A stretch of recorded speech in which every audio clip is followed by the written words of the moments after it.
guys, gagawa tayo ng rice coffee. Ayan. Sa mga mahilig po magkape, pero matataas ang acid. Ayan.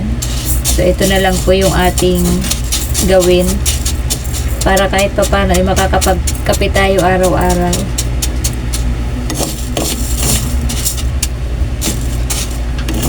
Magtututong po tayo ng bigas. At least yung ganito po ay walang side effect. Walang acid.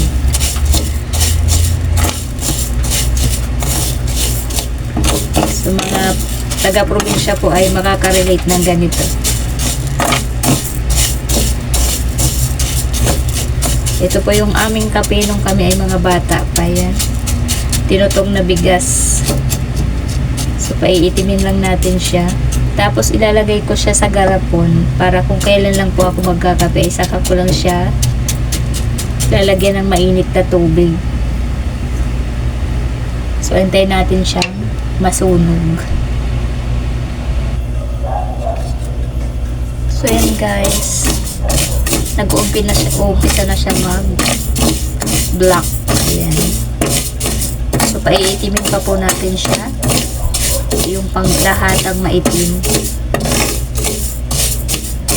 Ayan. So ito na lang po yung aking gagawing kape sa umaga. Instead po na kape talaga. Ayan.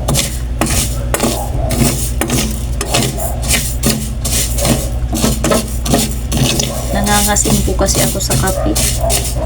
Hindi ko naman po maiwasang hindi magkape. Hinahanap talaga po ng katawan ko pag umaga. So ito na lang yung aking gagawin. So, pagkatapos po nito, pag total na po siyang black, ilalagay ko po siya sa garapon pag malamig na. So kada magtitimpla po ako, ilalagyan ko na lang siya ng mainit. Ayun.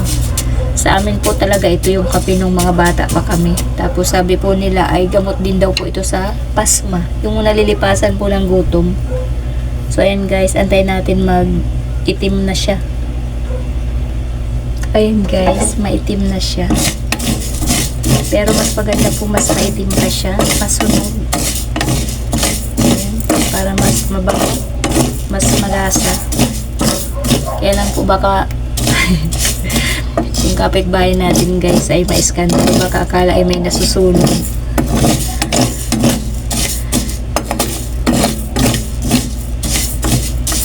So patututungin pa po natin to, yung talaga po maitim. Ayan. So hayaan lang muna natin siya dyan. Ayan guys, sunog na talaga siya. Pati po yung kawali sunog na din. Ayan. Kaya ito po yung aking pinagtutungan. Kasi hindi ko naman po ito nilulutuan.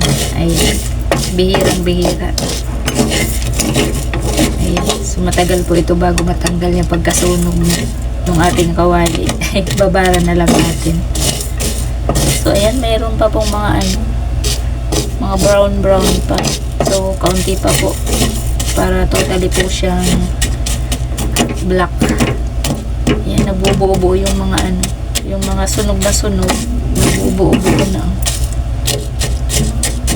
Tapos pag ito po ay nilagay nyo na ng tubig, yung naikape nyo na, yung latak po niya, masarap din po kainin, lagyan ng asukal.